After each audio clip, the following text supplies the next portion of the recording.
1997 میں بھارتی جنگی طاقت بہت بڑھ چکی تھی۔ بھارت کے پاس روایتی ہتھیاروں جیسے مشین گنز، توپیں اور ٹینک وغیرہ، ان میں پاکستان اور بھارت میں واضح فرق نظر آ رہا تھا۔ اب بھارت نے خود کو میزائل ٹیکنالوجی سے بھی لیس کرنا شروع کر دیا تھا۔ اب اس کے مقابلے میں پاکستان کو بھی غیر روایتی ہتھیاروں کی طرف آنا پڑا۔ لیکن بھارت کی میزائلوں کی یہ دوڑ دونوں ممالک کو ایٹمی ہتھیاروں تک کیسے لے گئی؟ اس کے پیچھے اصل کہانی کیا تھی؟ امریکہ میں پاکستانی سفیر کو اسرائیلی سٹاف نے کون سا خفیہ پیغام دیا؟ پاکستان کے طیارے کے اغوا کی کہانی کیا تھی؟ یہ سب ہم آپ کو اس قسط میں بتائیں گے۔ میں ہوں تنویر احمد چودھری اور آپ دیکھ رہے ہیں سچ جانو۔ 1998 کے شروع میں بھارت کی بہت بڑی ہندو جماعت بی جے پی کے اٹل بہاری واجپئی وزیر اعظم بن چکے تھے۔ بی جے پی ویسے بھی پاکستان اور مسلمانوں کے خلاف تھی اور چند سال پہلے اسی بی جے پی نے بابری مسجد کو شہید کیا تھا۔ ایسے میں دونوں ممالک کے تعلقات ٹھیک ہونے کے بجائے مزید کشیدہ ہوتے جا رہے تھے۔ صرف یہی نہیں بلکہ امریکہ جو پہلے پاکستان کی دفاعی طاقت میں تعاون کرتا تھا، اب وہ بھارت کے ساتھ تعاون کرنے لگا تھا۔ صرف 6 سال میں بھارت کی امریکہ کے ساتھ تجارت سالانہ تقریباً $10 ارب تک جا پہنچی تھی۔ بھارت کی جنگی طاقت پاکستان کے لحاظ سے بہت بڑھ چکی تھی۔ بھارت ہتھیاروں اور فوج کے لحاظ سے پاکستان سے اتنا زیادہ آگے بڑھ چکا تھا کہ اگر دو بدو لڑائی ہو جاتی تو پاکستان کے لیے مشکل پیدا ہو سکتی تھی، کیونکہ بھارت کو پاکستان کے بدلے فوج میں اور ہتھیاروں میں واضح برتری حاصل تھی۔ اس میں مزید یہ کہ بھارت غیر روایتی ہتھیاروں یعنی میزائلز کی طرف تیزی سے ترقی کر رہا تھا۔ بھارت 350 کلومیٹر والے پرتھوی میزائل اور 2000 کلومیٹر والے اگنی میزائل بھی تیار کر رہا تھا، جبکہ پاکستان کے پاس اس کے بدلے میں صرف M11 تھا جس کی رینج صرف 300 کلومیٹر تھی۔ ایسے میں پاکستان کے لیے ضروری تھا کہ بھارت کے ساتھ بیلنس کرنے کے لیے پاکستان بھی لانگ رینج اور شارٹ رینج والے میزائل تیار کرتا، اور پاکستان کافی عرصے سے اس کی تیاری بھی کر رہا تھا۔ ہم آپ کو اس کی مکمل کہانی قسط نمبر 32 میں دکھا چکے ہیں کہ کس طرح خفیہ طریقے سے محترمہ بینظیر بھٹو میزائل ٹیکنالوجی شمالی کوریا سے پاکستان لے کر آئی تھی۔ تو 6 اپریل 1998 کو پاکستان نے غوری میزائل جس کی رینج 1500 کلومیٹر تھی، اس کا کامیاب تجربہ کیا۔ پاکستان کا یہ غوری میزائل اس وقت تک بھارت کے تمام میزائلز کا توڑ تھا۔ اس کے بارے میں دعویٰ کیا گیا تھا کہ کوئی اینٹی میزائل سسٹم اس کو نہیں روک سکے گا۔ غوری میزائل کے کامیاب تجربے میں غوری میزائل نے صرف 10 منٹ میں اپنے ہدف کو نشانہ بنایا تھا۔ غوری میزائل کے تجربے کے ساتھ ہی بھارت کے بڑے بڑے شہر نئی دلی، بھارت کا trade centre, Bombay, Chennai, Jalandhar, trauma اور ناگپور جیسے کئی بڑے بھارتی شہر پاکستانی میزائلوں کی رینج میں آ گئے تھے۔ یہ میزائل کا تجربہ دفاعی نظام میں ایک بہت بڑی چھلانگ تھی۔ اب طاقت کا توازن کافی حد تک برابر ہو چکا تھا، کیونکہ اگر جنگ ہوتی تو اس وقت پاکستان کے پاس بھی ایک بہت بڑا میزائل موجود تھا، ایک بہت بڑا ہتھیار موجود تھا اور اس کی صلاحیت دنیا دیکھ چکی تھی۔ لیکن بھارت جو پاکستان کے خلاف تھا اور وہاں بی جے پی کی حکومت تھی جو اقتدار میں ہی مسلمان کے خلاف اور پاکستان کے خلاف باتیں کر کے وزیر اعظم کی کرسی تک پہنچی تھی، ان کو یہ سب قبول نہیں تھا۔ پاکستان میں لوگ خوش تھے، مٹھائیاں بانٹ رہے تھے، بنگڑے ڈال رہے تھے۔ ادھر بھارت میں وزیر اعظم اٹل بہاری واجپئی نے ایک بار پھر طاقت کو اپنے خاتمے کرنے کے لیے ایٹمی دھماکوں کا منصوبہ بنا لیا تھا۔ اس منصوبے کا اعلان وہ اپنی الیکشن مہم میں بھی کر چکے تھے، اور پاکستان کے اس غوری میزائل کے تجربے نے اب ان کو دنیا میں اور عوام میں ایک جواز بھی مہیا کر دیا تھا۔ 11 مئی 1998 کو پاکستان کے وزیر اعظم قزاقستان کے دورے پر تھے کہ انہیں ایک اطلاع ملی جو ان کی زندگی کے لیے ایک بہت بڑا چیلنج بن گئی۔ وہ اطلاع یہ تھی کہ بھارت نے راجستھان کے علاقے بوکھران میں 3 ایٹمی دھماکے کر دیے ہیں۔ یہ وہی جگہ تھی جہاں بھارت پہلے بھی 1974 میں ایٹمی دھماکے کر چکا تھا۔ جب بھارت نے یہ ایٹمی دھماکے کیے تو پاکستان میں عرب امارات کے سفارتخانے میں ان کے یوم دفاع کی ایک تقریب چل رہی تھی۔ اس تقریب میں آرمی چیف جہانگیر کرامت بھی موجود تھے اور ایٹمی سائنسدان ڈاکٹر قدیر خان بھی وہیں پہ موجود تھے۔ دونوں کی آپس میں ملاقات ہوئی۔ آرمی چیف نے ڈاکٹر قدیر خان سے سوال کیا کہ کیا بھارتی دھماکوں کا جواب دیا جائے، تو ڈاکٹر قدیر خان نے کہا ہاں ہم تیار ہیں، وی آر ریڈی۔ پاکستان میں عام آدمی سے لے کر آرمی چیف، وزیر اعظم تک سب ایٹمی دھماکوں کا جواب دینے کے لیے تیار بیٹھے تھے، لیکن اس میں ایک مسئلہ بھی تھا، وہ یہ کہ جن دنوں بھارت نے ایٹمی دھماکے کیے ان دنوں میں امریکہ کی قیادت میں ایک ایٹمی اسلحے سے پاک کرنے والی مہم چلائی جا رہی تھی۔ اس لیے پاکستان بھارتی دھماکوں کا دنیا کے رد عمل کا جائزہ لینا چاہتا تھا۔ بھارتی دھماکوں کا فوری رد عمل یہ ہوا کہ امریکہ، برطانیہ، Germany, Japan, New Zealand, Australia یعنی تمام بڑی عالمی طاقتوں نے دھماکوں کی مذمت کی۔ امریکہ نے تو 12 کروڑ کی جو ملٹری امداد تھی، فوجی امداد تھی بھارت کی، اس کو بھی روک لیا۔ عالمی طاقتیں یہ سمجھتی تھیں کہ بھارت نے ایٹمی دھماکے کر کے ایٹمی ہتھیار سے پاک کرنے والی مہم کو نقصان پہنچایا ہے۔ جاپان جو یہ ایٹمی دھماکے برداشت کر چکا تھا، اس کے مختلف شہروں میں بھارت کے خلاف مظاہرے ہونے شروع ہو گئے۔ جاپان، نیوزی لینڈ اور آسٹریلیا نے بھارت سے اپنے سفیر بھی واپس بلا لیے۔ صرف یہی نہیں بلکہ بھارت کو دی جانے والی فوجی امداد بھی روک لی گئی۔ یہ سخت قسم کی پابندیاں اور شدید نوعیت کا عالمی دباؤ تھا، لیکن آپ حیران ہوں گے کہ یہ سارے ہی دباؤ چند دن میں خوا ہو گئے۔ وہ اس طرح کہ امریکہ نے 12 کروڑ کی فوجی امداد تو روک لی تھی، لیکن جو امریکی انویسٹرز بھارت میں $7 ارب کی انویسٹمنٹ کرنے والے تھے، وہ انویسٹر اور انویسٹمنٹ وہیں پہ موجود تھی۔ انہوں نے امریکی حکومت پہ دباؤ ڈالا کہ بھارت پہ زیادہ پابندیاں نہ لگائی جائیں، چونکہ اس کی وجہ سے ان کی انویسٹمنٹ کو بھی نقصان ہو سکتا تھا۔ شاید یہی وجہ تھی کہ بھارت نے 2 دن بعد 2 اور ایٹمی دھماکے کر دیے، یعنی بھارت کل 5 ایٹمی دھماکے کر چکا تھا۔ یہ سب پاکستان کے لیے مایوس کن تھا، لیکن اس سے بھی مایوس کن بات تب ہوئی جب چند دن بعد G8 اجلاس منعقد ہونا تھا۔ G8 وہ اجلاس ہے جس میں دنیا کی 8 بڑی طاقتیں بیٹھتی ہیں، ان کا اجلاس ہوتا ہے اور وہ عالمی تجارت اور عالمی حالات پہ تبصرہ کرتے ہیں۔ اس اجلاس میں بھارتی ایٹمی دھماکوں پہ مذمت کے بجائے روس کی طرف سے یہ کہا گیا کہ بھارت ابھی اور 4 ایٹمی دھماکے کر سکتا ہے۔ صرف یہی نہیں بلکہ چند دن پہلے وہ ممالک جو بھارت پہ پابندیاں لگا رہے تھے یا پابندیاں لگانے کی بات کر رہے تھے، اس اجلاس نے انہوں نے بھارت میں نئی سرمایہ داری کرنے کے معاہدے بھی کر لیے تھے۔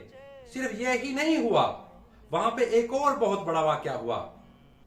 جنرل چانسلر نے ایک شوشہ چھوڑا اور ایک نئی خبر اڑا دی کہ پاکستان نے بھی ایٹمی دھماکے کر لیے ہیں۔ یہ ان کا خوف تھا یا ان کی شرارت تھی، لیکن یہ خبر جنگل میں آگ کی طرح پھیل گئی، بلکہ کئی جگہوں سے مذمت بھی کر دی گئی اور پاکستانی سفارتخانوں میں تصدیق کے لیے نہ بند ہونے والے فونوں کا سلسلہ چل نکلا، جو یہ تصدیق کرنا چاہتے تھے کہ آیا پاکستان نے دھماکے کر دیے ہیں یا ابھی نہیں کیے۔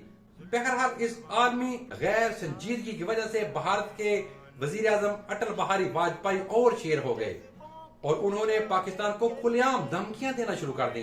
اب وہ پاکستان پہ ایٹمی بم پھینکنے کی باتیں کرنے لگے تھے۔ وہ ایک بہت بڑے عہدے پر بیٹھے ہوئے شخص تھے، ان کو یہ چیزیں زیب نہیں دیتی تھیں، لیکن وہ یہ سب کر رہے تھے۔ لائن آف کنٹرول پہ پاکستان کی طرف کسان لوگ مارے جا رہے تھے اور بھاری ہتھیار دونوں ممالک کی طرف سے بارڈر پر لگا دیے گئے تھے۔ اس سارے دباؤ کو جو شخص جھیل رہا تھا وہ تھا وزیر اعظم پاکستان نواز شریف، کیونکہ دھماکوں کا فیصلہ انہوں نے ہی کرنا تھا اور فیصلے کے بعد پیدا ہونے والے مسائل کا سامنا بھی انہوں نے ہی کرنا تھا۔ اور یہ دباؤ کیا ہو سکتا تھا، یہ سب بتانے کے لیے امریکی صدر بل کلنٹن نے نواز شریف کو فون کیا اور دھمکی دی کہ اگر پاکستان نے ایٹمی دھماکے کیے تو پاکستان پر پابندیاں لگائی جا سکتی ہیں۔ پاکستان کے لیے امریکہ ایک بہت بڑا ایکسپورٹ پارٹنر تھا اور امریکی پابندیاں پاکستان کے لیے بہت بڑے معاشی مسائل پیدا کر سکتی تھیں۔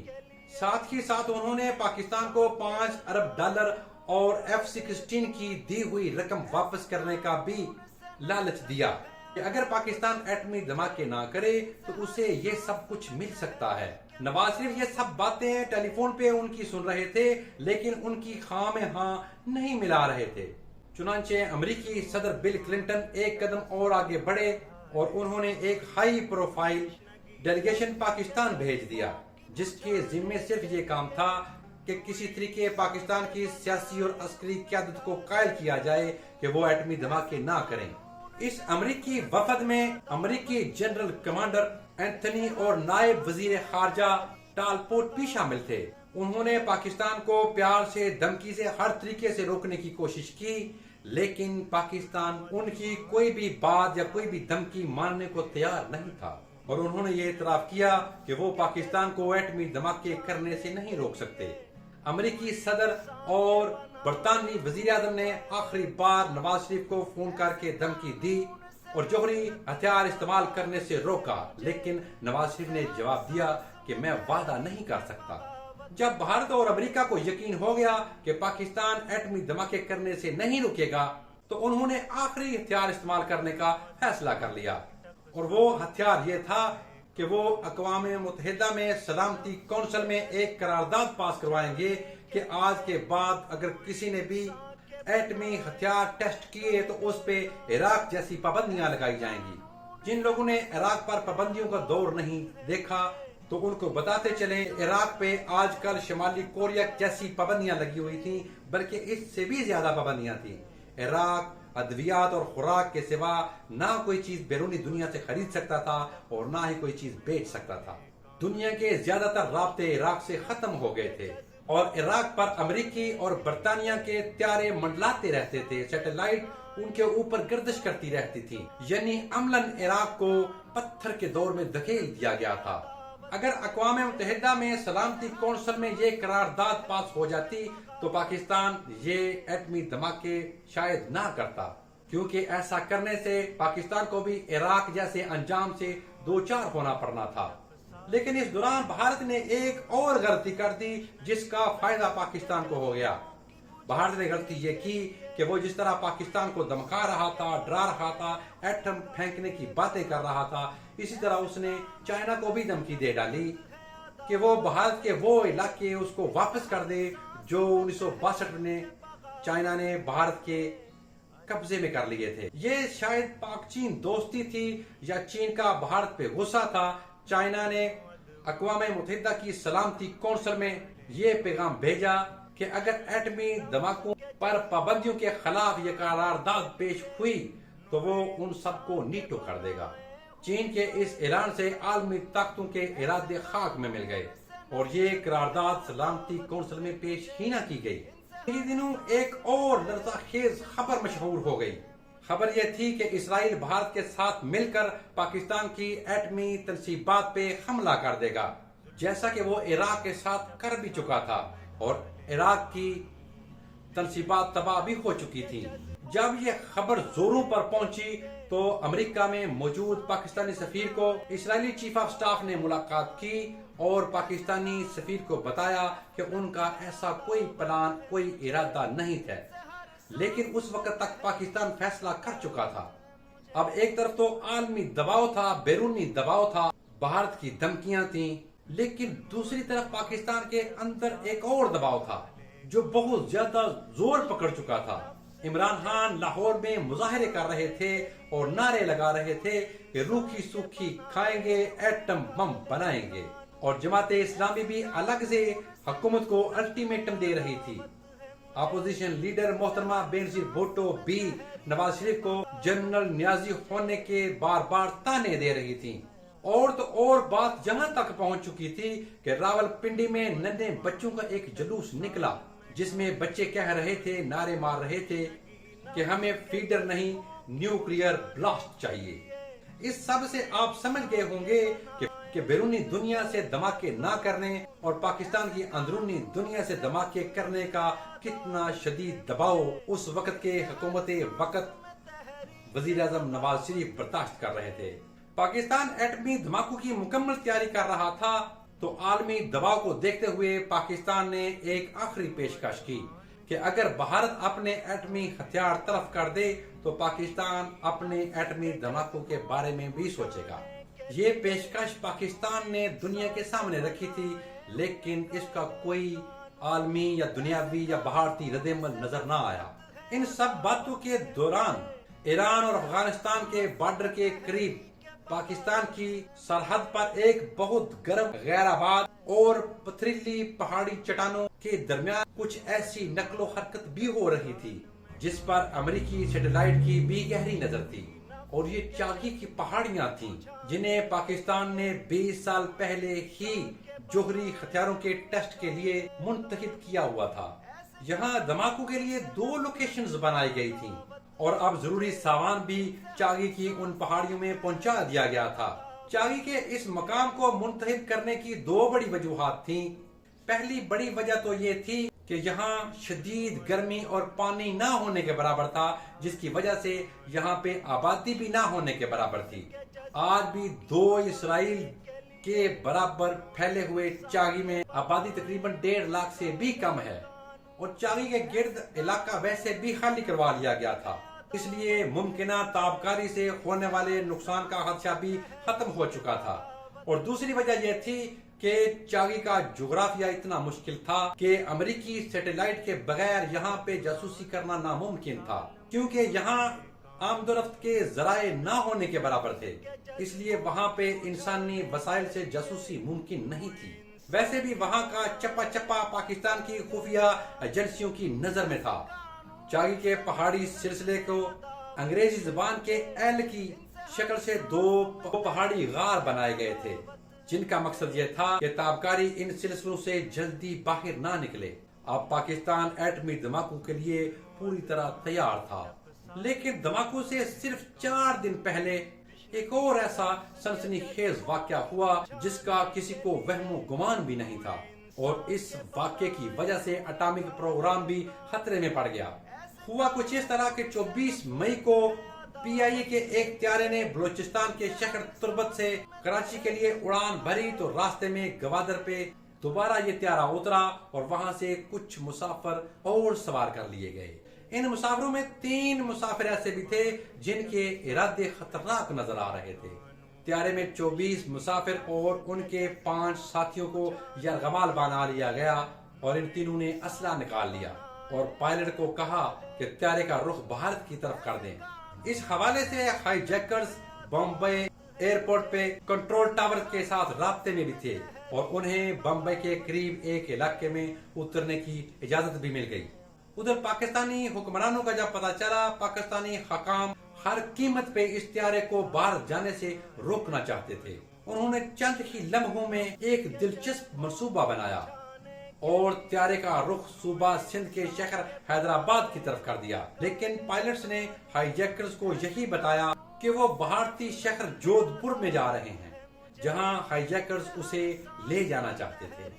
حیدرآباد آیا تو ہائی جیکرز اسے جودھ پور سمجھ کر اطمینان سے اترے۔ وہاں پہلے سے پاکستانی افیسرز بھارتی روپ میں موجود تھے، اور انہوں نے ہائی جیکر سے ہندی زبان میں گفتگو کرنا شروع کر دی۔ ہائی جیکر نے انہیں بھارتی سمجھ کر سب سے پہلے ان کا شکریہ ادا کیا، اور مسافروں کی رہائی کے لیے 2 مطالبات بھی سامنے رکھے۔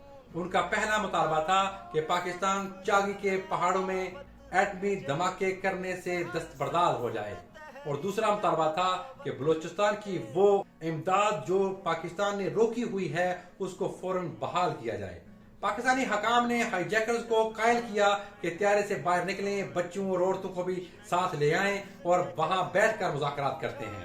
ہائی جیکرز یہ مطالبہ مان گئے، اور جیسے ہی وہ طیارے سے باہر آئے تو کمانڈوز نے اپنا ایکشن شروع کر لیا اور تینوں کو زندہ گرفتار کر لیا، اور بعد میں یہ انکشاف ہوا کہ وہ تینوں را کے ایجنٹ تھے، اور گوادر ایئرپورٹ سے 1 لاکھ روپیہ رشوت دے کر اسلحے سمیت طیارے میں سوار ہو گئے تھے۔ ان کا منصوبہ یہ تھا کہ طیارے کو جودھ پور اور وہاں سے نئی دلی لے جایا جائے گا، اور وہاں سے بھارتی میڈیا کے ذریعے لائیو پاکستان سے مذاکرات کیے جائیں گے، اور ساری دنیا کو یہ سب لائیو دکھایا جائے گا۔ لیکن ان کا یہ خطرناک منصوبہ خاک میں مل گیا۔ یہ وہ لمحہ تھا جب پاکستان پوری طرح دھماکوں کے لیے تیار ہو چکا تھا۔ پاکستان نے اپنے دوست ممالک چین اور سعودی عرب کو اعتماد میں لیا، اور عملاً دنیا کو کہہ دیا کہ اب روک سکو تو روک لو۔ 28 مئی 1998 کو چاغی کے مقام پر جمعرات کے دن دوپہر کے 3:16 پر چاغی کے پہاڑ 5 ایٹمی دھماکوں سے گونج اٹھے۔ یہ چاغی 1 تھا۔ 30 مئی کو ایک اور جوہری تجربہ کیا اور یہ چاغی 2 تھا۔ 5 بھارتی ایٹمی دھماکوں کے بدلے میں پاکستان 6 ایٹمی دھماکے کر چکا تھا اور پاکستان دنیا کی 7ویں ایٹمی طاقت بن چکا تھا۔ پاکستانی عوام خوش تھی، لوگ سڑکوں پہ نکل آئے، مٹھائیوں کی دکانیں خالی ہو گئیں اور بیرون ملک بیٹھے ہوئے پاکستانی جہاں جہاں تھے اس خبر سے سرشار ہو گئے۔ لیکن بھارت جہاں روزانہ دھمکیوں کی گونج سنائی دیتی تھی، آج وہاں پہ خاموشی تھی۔ بلکہ نئی دلی میں ایک اجلاس ہو رہا تھا، وہاں پہ جب ہنگامہ برپا ہوا تو ان کو اپنا اجلاس ملتوی کرنا پڑا۔ چاغی 1 اور چاغی 2 تو ہو گئے، اب اس کے نتائج بھی پاکستان کو بھگتنا تھے۔ دھماکوں کے مخالف ممالک نے پاکستان پر پابندیاں لگا دیں اور پاکستان کے دوست ممالک نے پاکستان کی امداد کے اعلانات کر دیے۔ امریکی صدر بل کلنٹن نے پاکستان پر پابندیاں لگا کر سزا دینے کا اعلان کر دیا۔ سویڈن نے پاکستان کو ہتھیاروں کی فروخت بند کر دی۔ یہاں تک کہ چین نے بھی ان ایٹمی دھماکوں پہ افسوس کا اظہار کیا۔ جاپان نے بھی پاکستان پر پابندی لگا دی۔ ورلڈ بینک، IMF اور ایشین بینک نے پاکستان کی امداد بند کر دی۔ پاکستان پر 32 ارب ڈالر قرضہ تھا اور خزانے میں 1 ارب 26 کروڑ ڈالر موجود تھے۔ اب سامنے ایک نیا امتحان تھا اور جیب تقریباً خالی تھی۔ پاکستان نے اس بحران کا مقابلہ کیسے کیا اور ان پہاڑ جیسے مسائل سے نجات کیسے حاصل کی، یہ ساری کہانی بھی ہم آپ کو بتائیں گے، لیکن سچ جانو کی اگلی قسط میں۔ میں ہوں تنویر احمد چودھری اور آپ دیکھ رہے ہیں سچ جانو۔